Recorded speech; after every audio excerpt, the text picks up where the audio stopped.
అంటే నేను అనేది సంక్రాంతి అంటే కేవలం కోడి పందాలు, పేకాట, జూదం దగ్గరికి పరిమితం అయిపోతే రాంగ్ ఇండికేషన్ వెళ్తుంది సొసైటీకి. ఇంకెక్కడ వెళ్ళాం మనం. అది మార్పు రావాలి అంటే, ఎందుకంటే మన సంస్కృతిని మనల్ని దేనికైతే అసలు మూలం ఎట్లా ప్రారంభం అది మర్చిపోయాం అనుకోండి, మర్చిపోతే అది దారి తప్పేస్తాం. అప్పుడు మీకు మెకాలే చెప్పినట్టుగా ఒకరిని దెబ్బ కొట్టాలి, ఒకరిని సంస్కృతిని, దేశాన్ని వైపౌట్ చేయాలంటే ముందు వాళ్ళ సంస్కృతిని చంపేయడం.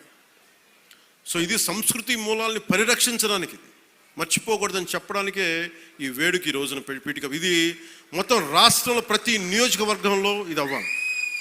ఇది మనకి గోదావరి జిల్లాలో సంక్రాంతి కోడి పందాలు ₹1,00,00,000 చేతులు మారుతాయి అనే మాట పోవాలి. సంక్రాంతి నుంచి భోగి మంటల్లో కలిపేయాలి. సరదాగా చేసుకుంటారో ఏం చేసుకుంటారో అది వేరే, కానీ అది మట్టుకు ప్రత్యేకంగా కనిపించకూడదు. ఇది ఆప్యాయతానురాగాల గురించి, పంచే మనస్తత్వం గురించి చెప్పుకోవాలి. ఇందాక మనం చూసిన హరిదాసు కీర్తనల గురించి చెప్పుకోవాలి. గరగ నృత్యాలు, గంగిరెద్దుల ఆటలు, కోలాటలు, భజనల గురించి చెప్పుకోవాలి. అలాగే నవతరానికి మన సాంప్రదాయాల విలువల గురించి, కళారూపాలు, సృజనాత్మక ప్రక్రియల గురించి తెలియాలి.